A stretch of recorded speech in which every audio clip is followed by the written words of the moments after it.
Alors, rebonjour à tous. Nous allons traiter, à la suite de Christine Lagarde, nous allons essayer de traiter d'une question à laquelle, d'ailleurs, elle aurait pu répondre sûrement très pertinemment. La mondialisation est-elle contrôlable ? Question majeure. Permettez-moi, juste avant qu'Agnès Benassi-Kéré présente le sujet et le débat, permettez-moi de présenter dans l'ordre d'intervention nos intervenants. Michel Sapin, bien sûr, ministre des Finances, fonction que vous avez déjà occupée. Je crois qu'il n'est pas excessif de dire que dans la période post-2008 que nous vivons actuellement, les défis et la difficulté de la tâche sont encore plus considérables qu'il y a quelques années. Yu Yongding dirige le World Economics and Politics Institute de l'Académie des sciences chinoises. Yu Yongding a étudié en Chine, bien sûr, mais aussi à Oxford University. Il a été membre du comité de politique monétaire de la Banque de Chine entre 2004 et 2006. Et puis, il a aussi occupé des fonctions de planification au sein de la Commission nationale de développement et de réforme du PRC. Luis Pereira da Silva, vice-gouverneur de la Banque centrale du Brésil, en charge des affaires internationales et des risques, ancien de la Banque mondiale également, et puis parfait connaisseur de la France, puisqu'il est diplômé de Sciences Po, d'HEC et titulaire d'un docteur en économie de Paris 1. Et enfin, Ian Goldin, professeur à Oxford, spécialiste de la mondialisation et du développement, né en Afrique du Sud. Il a été chef économiste de la BERD, occupé des fonctions à l'OCDE à Paris, et également travaillé à la Banque mondiale. Donc tout de suite, Agnès, si vous pouviez nous présenter les termes de notre débat de ce matin. Comme nous avons peu de temps, nous avons choisi de concentrer le débat sur la mondialisation financière. Donc nous ne parlerons pas de commerce de biens et services, même s'il y aurait des sujets. Comme vous le savez, il y a un certain contraste entre la théorie économique qui nous enseigne que la mondialisation financière est bonne, car elle permet une meilleure allocation mondiale de l'épargne, et les travaux empiriques qui ne trouvent pas grand-chose, notamment parce que en période tranquille, tout se passe bien, mais évidemment, il y a des accidents, et ces accidents tendent à annihiler les effets positifs de la mondialisation quand tout se passe bien. Alors, suite à la crise financière mondiale, on a connu un mouvement drastique de re-régulation de la finance mondiale. Parallèlement, les banques centrales ont redécouvert leur rôle crucial pour la stabilité financière et on a redécouvert aussi l'importance des politiques macro-prudentielles. Donc, tout ceci nous amène à deux questions qui vont structurer le débat. La première question, c'est bon, finalement, avec tout ce que nous avons fait depuis la crise, pouvons-nous envisager une mondialisation financière heureuse qui favorise la croissance sans trop d'instabilité ? Ou bien faut-il, notamment dans les économies émergentes qui vous nous occupez donc aussi pendant ce débat, conserver des barrières au mouvement de capitaux pour se protéger contre les effets pervers des flux et reflux massifs de capitaux. Et la deuxième question, c'est finalement le G20 qui avait une feuille de route extrêmement longue. J'étais parmi ceux qui étaient vraiment étonnés en 2009 de voir le programme du G20. Finalement, le G20 a-t-il rempli sa mission de coordonner les efforts de re-régulation ? Peut-on en attendre aujourd'hui davantage ? Est-ce qu'on n'a pas l'impression un peu qu'il s'endort ? Est-ce qu'il n'y a pas un risque ? Et est-ce que, par exemple, on pourrait envisager que le G20 s'occupe de coordonner la gestion de la liquidité mondiale, qui, on sait, est un gros sujet aujourd'hui ? Ou alors est-ce qu'il faut peut-être le mettre entre parenthèses jusqu'à la prochaine crise ?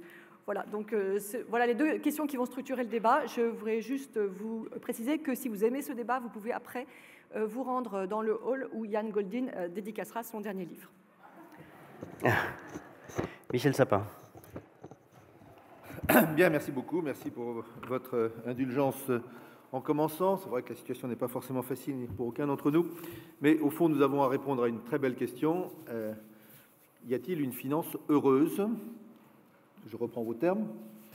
Au service d'investissements heureux, enfin ceux qui permettent de rendre plus heureux la population à laquelle nous consacrons les uns et les autres nos efforts de réflexion ou d'action. Je l'exprimerai autrement et vous verrez ma part de provocation. Notre ami, c'est la finance. La bonne finance. Y a-t-il encore des chemins à faire pour que cette finance soit évidemment bonne, ou disons, dans sa globalité, une bonne finance ? C'est-à-dire, y a-t-il encore de la régulation à mettre en œuvre ? de la lutte contre un certain nombre d'éléments d'instabilité pour, au fond, éviter la part considérable de la mauvaise finance, notre ennemi, la mauvaise finance, qui a été à l'origine, en grande partie, de la crise de 2008-2009. De ce point de vue-là, le chemin parcouru est considérable. Il en reste encore à parcourir. Et je citerai 3 sujets. Nous allons vite, peu de temps. Je le fais en termes style télégraphique. Premièrement, nous avons besoin encore de régulation financière. Pour tout ce qui est bancaire, ça a beaucoup avancé. Pour tout ce qui est extra-bancaire, il y a encore du chemin. On appelle ça la finance de l'ombre. J'aime bien utiliser les mots français correspondant aux mots anglais, mais chacun d'entre vous fera la traduction. Sur ce point, oui, le G20 a encore devant lui une marge de manœuvre, une marge d'intelligence et de décision considérable, et c'est une des priorités, en tous les cas c'est celle que porte la France, que porte aussi l'Europe, et je salue ici Michel Barnier, pour qu'en Australie, nous avancions aussi de ce point de vue-là.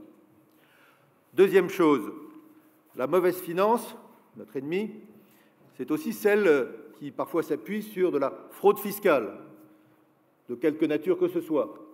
Nous avons beaucoup avancé dans les coopérations, les coordinations pour lutter contre la fraude fiscale, avec la mise en œuvre d'un certain nombre de standards en termes d'échange automatique d'informations, avec des coopérations au niveau des continents, au niveau européen évidemment, avec des coopérations bilatérales évidemment. Il y a encore du chemin à parcourir, mais nous allons vite. Continuons à impulser cette orientation de lutte contre la fraude fiscale, mauvaise finance, et là encore, en Australie, nous avons encore une marge de manœuvre, mais beaucoup de choses se passent. J'étais en Suisse il y a peu de temps, et j'ai senti que les états d'esprit avaient considérablement évolué, et la volonté de faire en sorte que tout le monde dorme tranquille, non pas pour vivre en rentier, mais pour investir dans les meilleures conditions possibles son argent, même en Suisse, avait énormément progressé. Troisième élément que je cite, qui, lui, a fait beaucoup l'objet de réflexions il y a quelques années, d'ailleurs porté utilement, qui est quel équilibre entre les grandes monnaies du monde. Et je fais ici allusion pas seulement aux conséquences de telle ou telle réglementation qui s'applique de manière extraterritoriale depuis, par exemple, les États-Unis vers d'autres pays. Vous voyez à quoi je veux faire allusion. Mais je pense qu'au-delà de la nécessaire mise hors de risque par rapport à telle ou telle réglementation, il y a évidemment un rééquilibrage qui permet une meilleure régulation, une meilleure place de chacune de nos monnaies mondiales. Évidemment, je pense à l'euro et à la capacité pour l'euro de peser plus, tout particulièrement dans les transactions internationales. Il y a donc encore du chemin à faire, même si beaucoup de chemin a été parcouru, et nous devons donc chacun, moi-même au niveau de mon propre pays, mon gouvernement, l'Europe, peser dans les mois qui viennent pour continuer à réguler, de ce point de vue-là, la mise en place d'une bonne finance. Deuxième grand sujet, deuxième grande partie, au service de quels investissements? C'est évidemment ce qui a servi à Christine Lagarde de moteur dans sa propre argumentation, qu'il s'agisse des investissements matériels ou immatériels. Vous aviez d'ailleurs cité à juste titre les questions de santé, dont on peut considérer qu'ils font partie de ces investissements absolument indispensables à une croissance en profondeur et une croissance au service de nos populations. 3 sujets pour moi. Premièrement, évidemment, la question de l'investissement public, le bon investissement ou la bonne dépense publique par rapport à, là aussi, ce qui pourrait être une mauvaise dépense publique. La dépense publique n'est pas notre ennemi, mais la mauvaise dépense publique est notre ennemi, et nous devons, dans chacun de nos pays, j'en prends ma part pour ce qui est de la France, lutter contre un certain nombre de dépenses de fonctionnement avec des réformes les plus profondes possibles. Je pense par exemple à la question de l'administration territoriale pour pouvoir consacrer le plus possible au bon investissement public. Et là, nous avons besoin de coordination, que ce soit des réflexions au niveau international, mais je pense à l'Europe. Oui, un programme d'investissement public porté au niveau européen, au service des grandes infrastructures, les infrastructures de transport, mais les bonnes, pas besoin d'éléphants blancs, quelle que soit leur nature.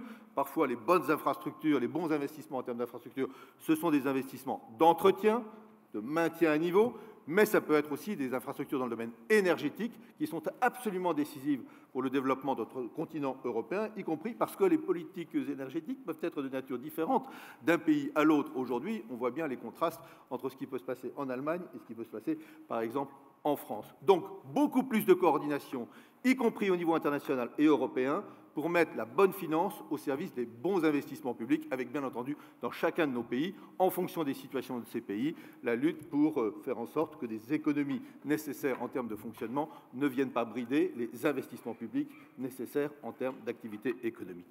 Deuxième sujet, la question du logement. Alors là, vous me direz, il y a peut-être moins de coordination au niveau européen et international, encore que lorsque l'on regarde ce qui se passait et quels ont été les déséquilibres au moment de 2008, une bonne partie de la mauvaise finance était allée au service de mauvais investissements, en particulier de mauvais investissements immobiliers. On a parlé du sud, de l'Espagne. Donc là, il y a des déficits d'investissement en termes de logement considérables. En France, c'est le cœur du sujet. Le cœur de la trop faible croissance en France, c'est ce qui se passe sur le logement. Je sais que vous l'avez dit ici et que vous le direz encore d'autres manières. Il y avait une très bonne intervention de Louis Gallois ce matin dans le JDD qui soulignait la part absolument décisive de l'investissement dans le logement. Nous pouvons le faire, y compris de manière coordonnée au niveau européen, pour avoir la bonne allocation en termes d'investissement vers le logement. Et je termine par ce qui me paraît être le plus décisif, la question du financement de notre économie et en particulier le financement de nos PME, PMI. Ce n'est pas pour faire les grandes sont mauvaises, les petites sont bonnes, mais chacun sait bien que les grandes entreprises ont une vraie capacité à aller sur les marchés chercher une bonne finance qui leur permet de financer leurs investissements en fonction de leurs besoins, mais que par contre nos PME, PMI ont de plus en plus de difficultés, y compris avec l'application des régulations bancaires qui font qu'aujourd'hui c'est beaucoup plus difficile de prêter aux PME, PMI. Là, il y a un chemin absolument considérable à parcourir, c'est la fameuse titrisation, mais la bonne. La mauvaise titrisation, nous n'en voulons pas, nous la combattons. Une bonne titrisation qui permettrait de manière régulée de faire en sorte que ces PME, PMI puissent avoir un accès au financement et aux investissements est décisif. De ce point de vue-là, je sais que Michel Barnier en débattra dans quelques minutes avec Jacques Delarosière, grand spécialiste du sujet. Oui, il y a du chemin à faire pour que cette titrisation régulée soit au service des PME, PMI et permettre à ces entreprises-là d'investir à nous. Voilà, mesdames et messieurs, il y a du chemin. La bonne finance est notre ami, la mauvaise finance notre ennemi. Soyons amis avec notre ami. Merci.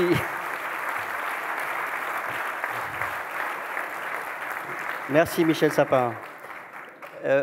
Luis Pereira da Silva, Agnès l'évoquait en introduction, évoquait cette question des flux de capitaux et à quel point ils peuvent être déstabilisateurs pour certains pays. Alors dans le cas de votre pays en particulier, comment est-ce qu'on peut faire face à ces afflux massifs, flux et reflux massifs de capitaux? Oui, merci. C'est un grand honneur d'être ici parmi vous.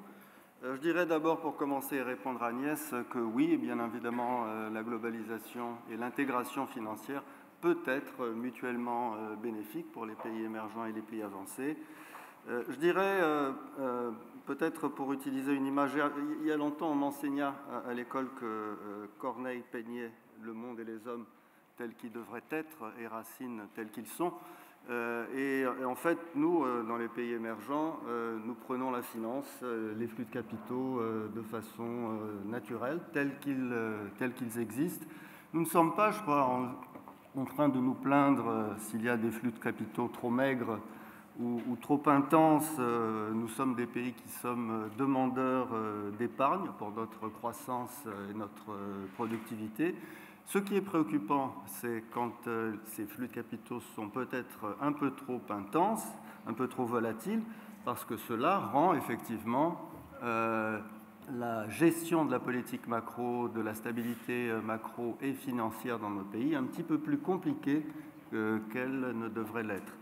On sait très bien, en temps normal, gérer l'impossible trinité, c'est-à-dire la mobilité des capitaux, un régime de change flexible et le maintien d'une politique monétaire indépendante.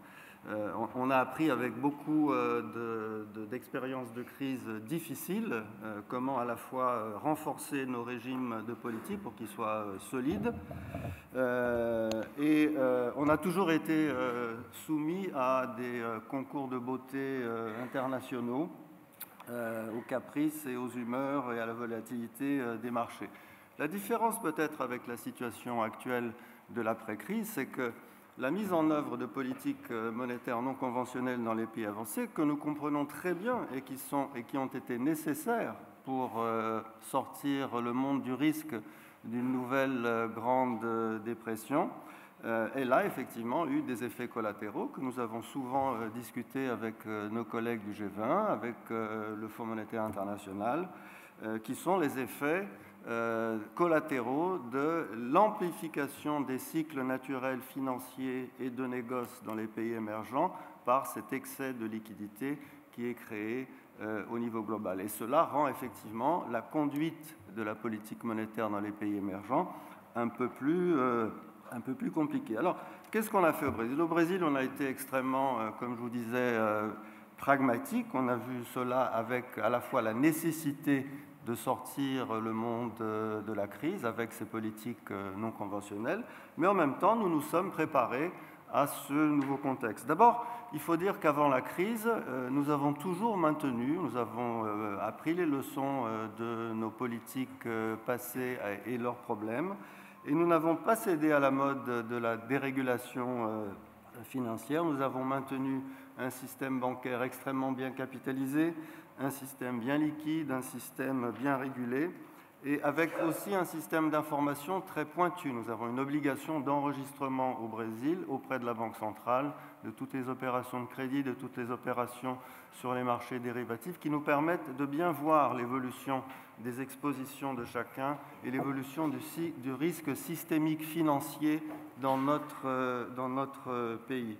Nous avons bien entendu aussi profité du cycle des commodities et nous avons maintenu à la fois la stabilité mais en accumulant un certain nombre de réserves internationales. Pendant la crise, avec ça, nous avons pu faire des politiques contracycliques et après la phase aiguë de la crise, au moment où se sont déclenchés justement les programmes d'achat d'actifs dans les pays avancés qui ont effectivement conduit à une augmentation de la liquidité globale, nous avons gardé la tête froide. Il y a eu, souvenez-vous, un engouement pour beaucoup de marchés émergents, y compris le Brésil. Des publications extrêmement respectables nous ont vu décoller comme le Christ de Rio, comme une fusée. On a toujours cru que c'était un petit peu exagéré, de même que l'inverse aujourd'hui, avec un excès de pessimisme parfois sur les pays émergents. Ces exagérations sont peut-être un petit peu des deux côtés trop fortes. Et on savait que cet engouement allait à un moment donné se transformer en son contraire. Donc nous avons essayé pendant cette phase d'euphorie et d'exubérance de modérer un petit peu le cycle de transmission de cette liquidité internationale vers nos marchés d'actifs et nos marchés du crédit. Alors, comment faire? Nous avons mis en place tout naturellement un certain nombre de mesures macroprudentielles sur notre système financier, un petit peu comme on met, si vous voulez, des dos d'âne pour éviter que les gens roulent trop vite dans un certain nombre de rues où il y a une circulation intense. Ou alors, je crois qu'il y a beaucoup d'étudiants ici, si vous êtes dans une fête avec un open bar gratuit vous savez très bien que si vous voulez éviter la casquette le lendemain matin, il faut essayer de modérer dans la boisson et essayer de se calmer pour éviter les lendemains douloureux de fête. Donc c'est ce qu'on a fait. On a essayé d'être prudent. On a mis en place un certain nombre de règles très bon sens en matière d'éviter l'excès d'endettement international, d'éviter l'excès d'exposition à cette monnaie à taux zéro et à cet argent facile. Et ensuite, on savait qu'il y aurait une sortie de crise à un moment donné. On savait qu'il fallait éviter l'excès de volatilité que le tapering allait amener. Et donc, nous avons à la fois mis en place un resserrement de politique pour cela, et nous avons également mis en place un programme très important de protection, d'offres de hedge, de protection aux variations de change à nos entreprises, de façon à ce qu'elles puissent à la fois suivre le chemin naturel de dépréciation qui va être en train de se passer dans les prochaines années, puisqu'on sait qu'il y aura à un moment donné une évolution des taux de base bancaire dans les pays avancés, mais en même temps que ce processus ne menace pas notre stabilité financière par sa volatilité excessive. Donc des choses de prudence, des choses de bon sens. Voilà. Merci.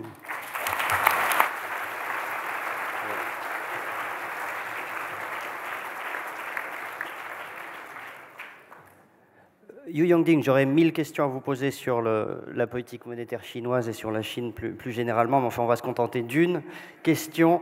Comment est-ce qu'un pays comme le vôtre en particulier peut à la fois aller vers un système de change plus flexible et en même temps garder un certain contrôle sur les mouvements de capitaux? Vous faites ça assez bien, j'ai l'impression, mais expliquez-nous. Actually, China has been doing quite well in these two regards. So this is why over the past 20 to 30 years, China has never suffered from a great financial crisis. Early this year, people started to talk about meltdown, financial meltdown of the Chinese economy, but you see that's totally wrong. But actually, exchange rate policy and capital control are two major issues now under debate in China. People are divided, and we had really a very big debate. I should make it clear, I'm just an ordinary scholar. I have no influence whatsoever on government policy, so don't treat my presentation very seriously. I think for China, one of the most important policy is exchange rate policy. China should speed up the reform of this formation of exchange rate regime. Over the past 20 years or 10 years, Chinese government is very cautious about the exchange rate policy.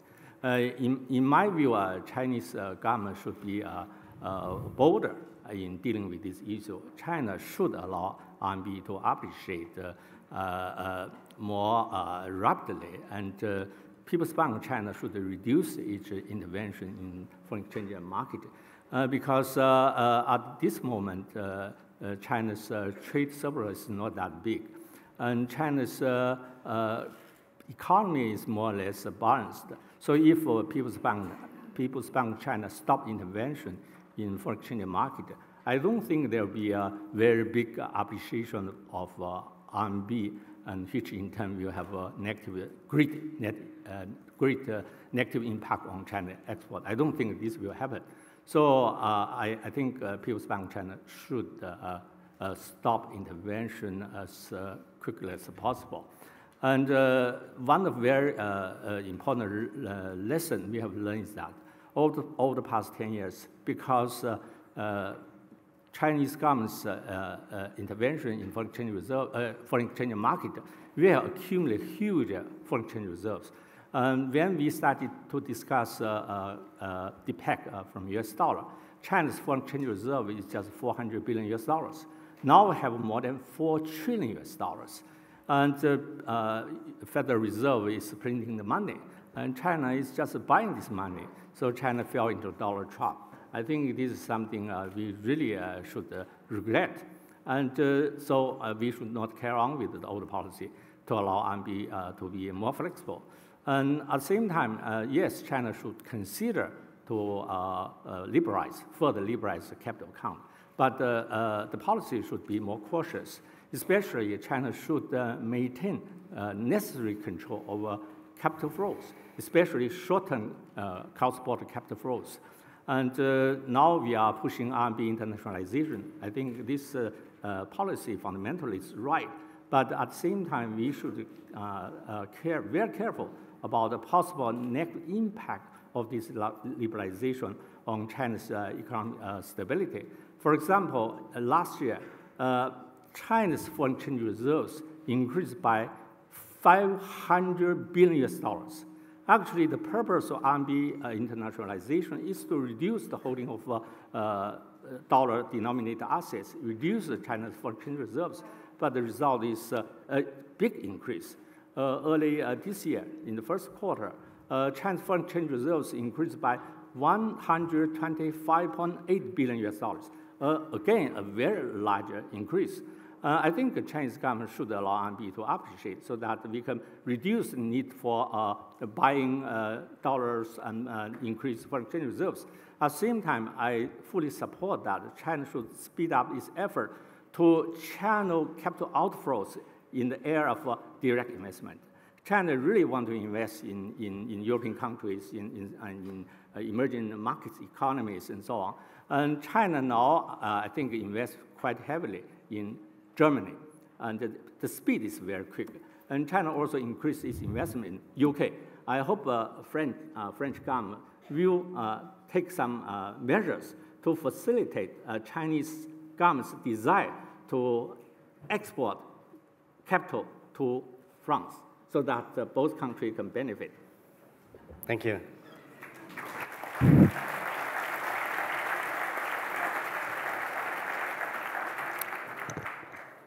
Yann Goldin, Agnès a évoqué la question, est-ce qu'il faut mettre le G20 entre parenthèses dans cette période et quelle est sa pertinence, à quoi sert-il, est-il vraiment utile pour contrôler la mondialisation à vous? Merci pour l'invitation d'être là et si vous me permettez, je continue en anglais. It's a great pleasure to be here, not least with my friend Luis Pereira da Silva, who we worked on in the government of Nelson Mandela to manage volatile capital flows. And since the early 1990s, globalization has accelerated interconnectivity and complexity. It's brought immense benefits. The coming down of walls around the world has led to changes which we need to embrace with great happiness, and not least the changes that have taken place in Latin America, Africa, and Asia would not have happened without globalization. So I am a fierce advocate for globalization. At the same time, it has unleashed unstable forces, emergent properties of the global system, which need urgent correction and management. Without more coordination and without greater engagement, globalization is an unstable force, what I call the butterfly defect of globalization. It creates systemic risks. And the question, of course, is, can it be managed? The G20 is the first strong manifestation of an attempt to manage globalization. It emerged out of the financial crisis as crisis resolution. What's interesting about finance, of course, is that it's at the frontier of globalization. It embodies all the significant changes which globalization brings. And so I see the financial crisis as the first of the systemic crises of the 21st century, but certainly not the least. What is worrying about financial crisis and about learning from this is it is the best of the global systems. The IMF and its leader, Madame Lagarde, is the strongest of the global systems, but finance has been. In France, the central bank, the Ministry of Finance, is the strongest institution, and this is true globally. It's the most joined-up system. Everyone plays golf together at Jackson Hole once a year. It has the most data. It's a data-intensive system. It has the best people. And so how did this system fail so dismally? It also has a very clear mission, which is global financial and national financial stability. So we need to understand, why did this system fail? Why was it captured by an economics, as in other professions, which led to short-termism? And how are we going to stop the next crisis? And is the G20 up to the task? I believe, despite the optimism of the minister, that it is not yet up to the task. One of the takeaways from the financial crisis is we need to learn from football. When Suarez is shown the red card for biting another player, it doesn't matter if he's 100 times better paid than the other player, he has to leave the field. Big players and small players need to play by the same rules to have a system which is going to be stable. What we had in the financial crisis is the US completely ignoring the advice of the IMF and other institutions, unable to play by the same rules. We also, incidentally, had that in Europe, where France and Germany were the countries that broke the Maastricht Treaty and were not prepared to play by their own rules. So playing by the rules is crucial if you want global management. The second is an understanding of technological change. What is remarkable about the financial crisis is that despite the fact that Hank Paulson had been the CEO of Goldman Sachs, what he says about letting Lehman Brothers go is they did not understand what was happening. The inability to understand technological change, the skill set mismatch, and despite having over 20,000 people with PhDs in economics, an inability to be able to see the bubble. This is about skills, this is about ideological capture, it's about understanding the fundamental changes that globalization has brought, the new emergent properties, and also, of course, the technological change. Going forward, what do we need to learn? We need to learn that we need much more variable geometry. We need the players in the room that will affect the outcomes. The G20 might be the right group for some issues, but on many it is not. If you're talking about tax evasion, for example, you need very small players like the Cayman Islands, like Luxembourg, like Monaco in the system. If you're talking about trading in financial systems, you need the biggest traders and the institutions which come into them. And this applies in all areas of global governance. The Commission for Future Generations, which Pascal Lamy chaired for the Oxford Martin School, which I direct, with Jean-Claude Trichet and many other great people on the Commission, looked at this concept of variable geometry. On climate, a dozen countries could affect the outcomes. On antibiotic resistance, which is a crucial other aspect of globalization, you need key new incentives. So we need to create structures of global governance which have effectiveness, legitimacy, and are able to affect the outcomes where they come. I believe the G20 needs urgent innovation, it needs urgent rejuvenation, but most of all, it needs the commitment of the biggest players, not least the US, to play by the rules. Let me just quickly branch to the question of investment and pick up on some of the things that Madame Lagarde so eloquently outlined. For investment, you need predictability. The killer of investment is uncertainty. The killer of investment is short-termism.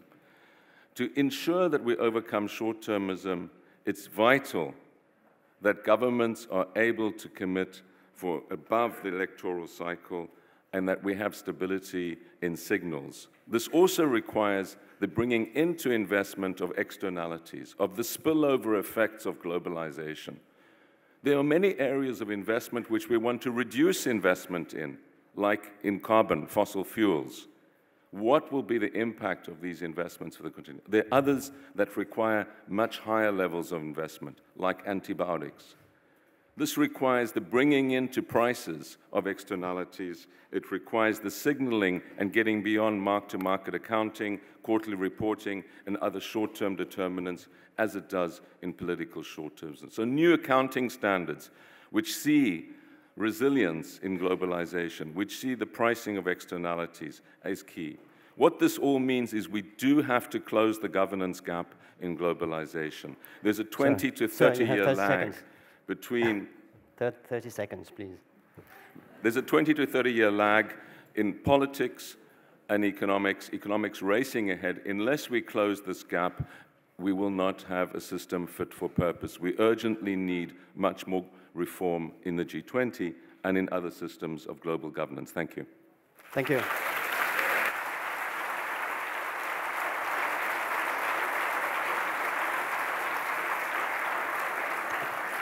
D'accord. Avant de passer la parole à Florian Bon, étudiant, Monsieur Da Silva, juste une petite réaction. Juste un tout petit rappel. Il y a un agenda du G20, elle est bien, on peut avoir des visions un peu plus optimistes, mais il y a aussi un agenda de la régulation financière internationale qui est conduite par le FSB, par un certain nombre d'organismes comme le comité de Bâle à la BRI, et qui se penche justement sur une régulation constructive et positive des mouvements de capitaux à travers des CFMs. Le Fonds monétaire travaille sur cet agenda et également sur le renforcement des règles pour la résolution des grandes institutions financières internationales, sur le renforcement de la base de capital de ces institutions, donc pour rendre l'intégration financière globale quelque chose qui soit plus stable et moins volatile. Il y a également aussi des progrès dans la régulation financière internationale. Merci. Florian, vous êtes étudiant à l'ESCP. Bonjour à tous. Je vais poser une question aux intervenants de ce matin qui est assez simple, qui porte sur le G20, qui a été créé il y a une quinzaine d'années pour essayer de réguler les crises financières internationales, qui aujourd'hui est une instance de coopération intergouvernementale informelle et qui est souvent critiquée pour avoir des leviers d'action financiers ou juridiques non directs Et donc ma question, c'est de savoir quelles pistes peuvent être évoquées pour résoudre cette situation dans un monde qui est de plus en plus un âge de la turbulence. Merci beaucoup. Qui veut prendre la question? Michel Sapin. Oui, merci. Directement dans le sujet, mais je voudrais rebondir sur optimisme, pessimisme par rapport au G20, parce qu'au fond, j'ai vu qu'il y avait comme une forme de débat qui était en train de se créer autour de la table. Constatons une chose, je le constaterai d'autant plus qu'à l'époque, évidemment, je n'étais pas en situation de décider ou de participer à la décision. Le G20 a beaucoup progressé et a une utilité absolument considérable dans la mise en place d'un certain nombre d'éléments de régulation. Ne revenons pas sur ce point-là. Il continue à travailler. Qu'est-ce que l'on peut craindre? Qu'est-ce que je crains? Qu'est-ce qui pourrait nourrir une appréciation moins optimiste et que je pourrais partager?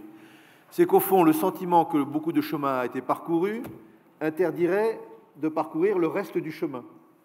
Le sentiment que les choses vont, entre guillemets, mieux empêcherait d'aller jusqu'au bout dans la régulation qui éviterait que les débordements, les difficultés de l'avant 2008 ne recommencent. Et c'est vrai qu'il y a toujours ce risque-là. C'est bien, on a beaucoup avancé, mais maintenant, pensons à la croissance. Il faut penser à la croissance. Mais laissons cette croissance se faire, peut-être, entre guillemets, diront certains, plus naturellement. Non, il faut aller jusqu'au bout du raisonnement. Ensuite, il y a toujours la question G20, vous le disiez vous-même, et les tout petits. Si tous les joueurs ne respectent pas les mêmes règles, à ce moment-là, il y a un problème. C'est vrai, mais j'ai remarqué que quand les grands clubs se mettaient d'accord sur les règles, souvent, ça avait quelques influences sur les règles qui s'imposaient ensuite aux petits clubs. Et donc là, la question du G20, c'est est-ce que ces grands clubs sont capables d'aller jusqu'au bout pour réguler le terrain et faire en sorte qu'ensuite, chacun des petits clubs le respecte. Quand je regarde ce qui se passe du point de vue de la régulation anti-fraude fiscale, franchement, là, les choses avancent considérablement et on voit bien que tous les petits clubs finissent par être obligés de se ranger, car sinon, ils ne participeront plus à la compétition. Donc voilà, je ne veux pas aller plus loin, mais il y a vraiment de la confiance à avoir, parce que le travail qui a été fait, la prise de conscience elle-même est considérable, mais attention à ne pas se laisser avoir par l'idée sur laquelle on a beaucoup avancé, donc il n'y aurait plus grand-chose à faire. Non, il y a encore énormément à faire. J'ai parlé du shadow banking, je parle de ce qu'on vient de faire, continuer à faire du point de vue de la lutte contre la fraude fiscale. Je termine sur un point. Je trouve très intéressant, c'est qu'au fond, on a beaucoup avancé, et on peut encore avancer, on avancera encore dans la régulation financière, la bonne finance au niveau mondial.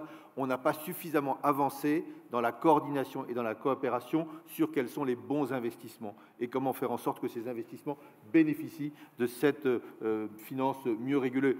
Christine Lagarde fait ce travail-là, le FMI le fait en essayant d'inventorier quels sont les investissements publics, mais c'est pas toutes les mêmes, c'est pas les mêmes dans les mêmes endroits. Quelles sont les économies qui ont besoin de plutôt tel type d'investissement ou tel autre? Ce travail-là est absolument considérable et au niveau européen, c'est décisif.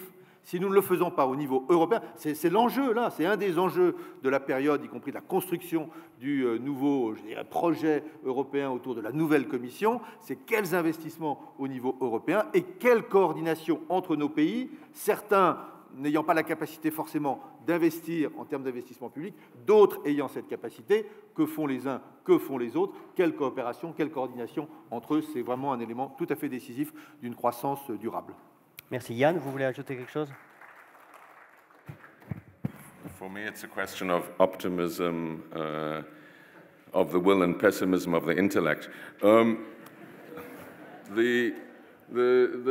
The question is, what will cause the next financial crisis, and are we preparing for it? And I believe the next financial crisis will not be caused by the same sort of factors as the next necessary. We prepared, and the measures in place will protect. But let's imagine a pandemic in New York or London. Let's imagine Hurricane Sandy being a little bit bigger. Let's imagine the butterfly defect, the cascading over frontiers. And then I ask the question, is the system able to withstand those shocks? Merci. Si vous me permettez une seconde de... Permettez une seconde de publicité. Yann signera le livre qu'il vient de publier à la sortie. Voilà, il m'a demandé de... je ne suis pas sûr qu'on ait le temps d'avoir une question. C'est ça. S'il y a peut-être une question dans la salle, mais alors vraiment rapide. Sinon, je passe la parole à Agnès pour la conclusion. Non, pas de questions. Bon, on a répondu à tout. Agnès ? Oui, je voulais peut-être terminer par une note semi-optimiste. Ce qui est quand même assez frappant depuis la crise financière, c'est une convergence de vues. On ne trouve plus grand monde, on voudrait en faire venir à Aix, on aurait du mal à penser que la finance s'autorégule toute seule et efficace en tout moment. Donc il y a une espèce de convergence de vues qui s'est opérée. La question, c'est est-ce que c'est durable ? Et ça, on n'en sait rien. Après la crise financière, juste après la crise financière, tout le monde est devenu soudainement keynésien. C'était assez impressionnant. Et aujourd'hui, c'est fini. Aujourd'hui, ça y est, de nouveau, ça s'éclate. Il y a des gens qui sont complètement keynésiens et d'autres qui sont... Bon. Donc, je souhaite que cette convergence de vues sur la nécessité de financer de réguler la finance mondiale soit quelque chose de durable et qui nous lie au sein du G20 et au-delà, dans les institutions financières internationales, pour longtemps. Merci. Merci à tous.